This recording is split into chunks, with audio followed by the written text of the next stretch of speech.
برا لگتا ہے کیوں؟ ہے سبھی تہذیب کے اوزار، تو چھلنی میں چھاج۔ میرے سودائے ملوکیت کو ٹھکراتے ہو تم نے کیا توڑے نہیں کمزور قوموں کے زجاج؟ تم نے لوٹے بے نوا سیرا نشینوں کے خیام، تم نے لوٹی کشت دہقاں، تم نے لوٹے تخت و تاج۔ پردہ تہذیب میں غارت گری آدم کشی، کل روا رکھی تھی تم نے، میں روا رکھتا ہوں آج۔ یہ ہے مسولینی کا جو موقف تھا جو علامہ اقبال نے بیان کیا۔ بہرحال اب پھر تیسرا مشیر بولتا ہے، میں تو اس کی عاقبت بینی کا کچھ قائل نہیں جس نے افرنگی سیاست کو کیا یوں بے حجاب۔ کہ میں تو کچھ زیادہ قائل نہیں ہوں اس مسولینی کی کوئی عاقبت اندیشی، یہ ہمارے کام کا آدمی نہیں ہے۔ افرنگی سیاست کو اس طرح بے حجاب کر دیا کہ تم بھی لٹیرے ہو، تم نے بھی خونریزیاں کی ہیں، تم نے بھی ملک لوٹے ہیں، تم نے بھی لوگوں کے خون چوسے ہیں، میں کر رہا ہوں تو کون سا نیا جرم ہے؟ کیا زمانے سے نرالا ہے مسولینی کا جرم؟ وہ کہتا کہ یہ تو اصل میں یہ اشتراکیت کے خلاف تو یہی جو ویسٹرن کیپٹلزم ہے یہی تو اصل دفاع بن سکتا تھا، اور اسی کو مسولینی کمزور کر رہا ہے۔ میں تو اس کی عاقبت بینی کا کچھ قائل نہیں جس نے افرنگی سیاست کو کیا یوں بے حجاب۔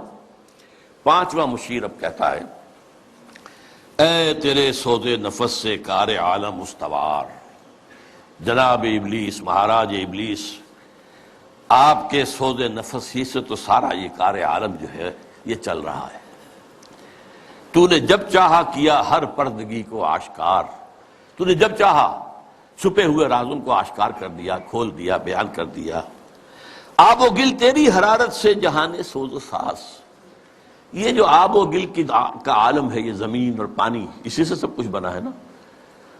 وَمِنَ الْمَاءِ خَلَقْنَا مِنَ الْمَاءِ كُلَّ شَيْءٍ حَيٍّ، یہ ساری چیزیں یہیں سے پیدا ہوئی ہیں، پانی اور مٹی، من تین، قرآن کہتا ہے۔ آب و گل تیری حرارت سے جہان سوز و ساز، ابلہ جنت تیری تعلیم سے دانائے کار۔ ابلہ جنت یہ اصل میں حضور کی جو ایک حدیث ہے بیان کی جاتی ہے، میں اس کے سند کا کیا مقام نہیں جانتا، اہل الجنت بلہن، کہ جنت میں لوگ جو ہوں گے وہ ہوں گے بہت ہی سادہ لوگ ہوں گے، بہت شریف ہوں گے، بہت سادہ لوگ، اس سے ابلہ کا لفظ بنا ہے۔ ابلہ جنت تیری تعلیم سے دانائے کار، یہ انسان جو ہے یہ تیری ہی تعلیم سے بڑے بڑے فلسفی بن کر ابھر آئے ہیں۔ تجھ سے بڑھ کر فطرت آدم کا وہ محرم نہیں، سادہ دل بندوں میں جو مشہور ہے پروردگار۔ خود وہ پیدا کرنے والا بھی آدمی کی فطرت سے اتنا واقف نہیں جتنا آپ ہیں۔ کام تھا جن کا فقط تقدیس و تسبیح و طواف، تیری غیرت سے ابد تک سرنگون و شمسار۔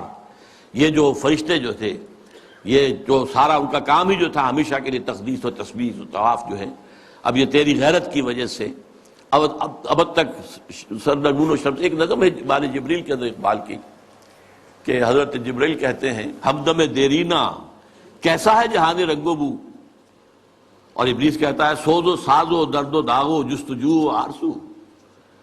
پھر حضرت جبریل کہتے ہیں، ہر گھڑی افلاک میں رہتی ہے تیری گفتگو، کیا نہیں ممکن کہ تیرا چاہ کے دامن ہو رفو۔ تو نے جو اللہ کے حکم سے سرتابی کی تھی، اپنے اس دامن کو اگر دوبارہ سی لے، رفو کر لے، تو پھر تیرا مقام جو ہے وہ ہو سکتا ہے بلند۔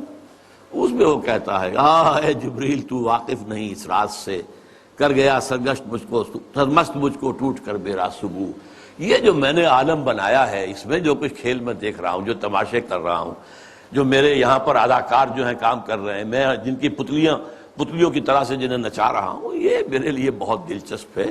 یہ جو عالم ہے تمہارا، تو فقط اللہ اللہ اللہ، اس عالم میں اب میرا گزر نہیں، اب یہاں میرا گزر ممکن نہیں۔ کس قدر خاموش ہے یہ عالم بے کاخ و کو، یہاں تو کوئی حرکت ہے ہی نہیں، کوئی لڑائی ہو، کوئی جنگ ہو، مار پیٹ ہو، کوئی خونریزی ہو، وہ کچھ بھی نہیں۔ بہرحال گرچہ ہیں تیرے مرید افرنگ کے ساحر تمام، اب مجھے ان کی فراست پر نہیں ہے اعتبار۔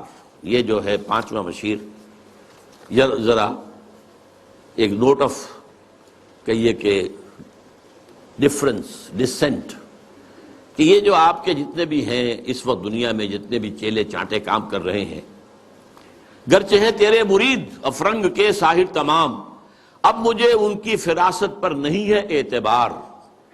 وہ یہودی فتنگر، وہی کارل مارکس، وہ یہودی فتنگر، وہ روح مصدق کا بروز، روح مصدق کا بروز، بروز کہتے ہیں کسی گزری ہوئی شے یا گزرے ہوئے انسان کی روح کا جزوی طور پر یا کلیہ طور پر کسی اور میں بعد میں ظاہر ہو جانا۔ تو یہ جو کہا ہے کہ مصدق، یہ کون تھے؟ یہ 5ویں صدی عیسوی میں ایران میں پیدا ہوئے، اور جہاں تک تحقیق ہے زرتشت کے یہ پیروکار تھے، اور میرا گمان بھی یہی ہے، بعض لوگوں کا خیال ہے کہ زرتشت جو ہے وہ نبی تھے، واللہ عالم۔ اور سائرس جس نے کہ عظیم تر ایران کی بنیاد ڈالی تھی، جسے قرآن میں ذوالقرنین کہا گیا ہے، وہ اصل میں انہی کا تربیت دادا تھا۔ وہ جلا وطنی کی زندگی میں جب رہا ہے تو انہی کے زیر اثر رہا ہے، واللہ عالم۔ اس نے جو ہے زرتشتی فلسفے کو ذرا آگے بڑھایا۔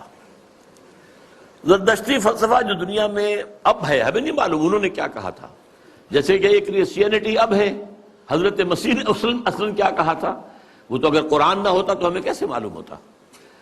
بدھ مت اب جو کچھ ہے، کیا پتا واقعتاً وہ گوتم بدھ کی طرف اس کی نسبت درست ہے کہ نہیں ہے۔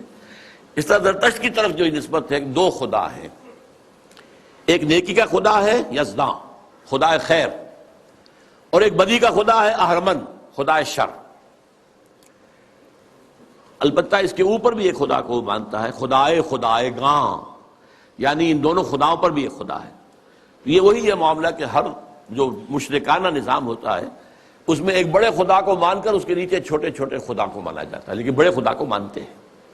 اللہ عرب میں ایک ہی تھا، آلہہ بے شمار تھے، اللہ ایک۔ یورپ میں چاہے وہ گریک سویلائزیشن تھی یا رومن، کیپٹل جی سے لکھے جانے والا گاڈ وہ ایک ہی تھا، اومنی پوٹنٹ، اومنیشینٹ، اومنی پریزنٹ، علی کل شیء قدیر، بکل شیء علیم، اور یہاں ہر جگہ موجود۔ لیکن نیچے گاڈز اینڈ گاڈیسز جو ہیں وہ چھوٹے جی سے لکھی جائے گی، گاڈز اینڈ گاڈیسز، یہ بے شمار۔ ہندوستان میں اسی طریقے سے یہاں پر بھی دیوی دیوتا بہت، لیکن مہادیو ایک ہی ہے۔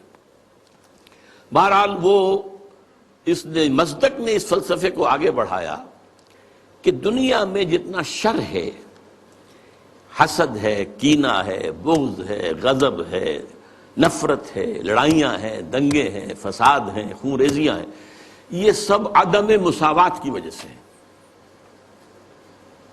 مساوات اگر قائم کر دی جائے تو یہ ختم ہو جائے۔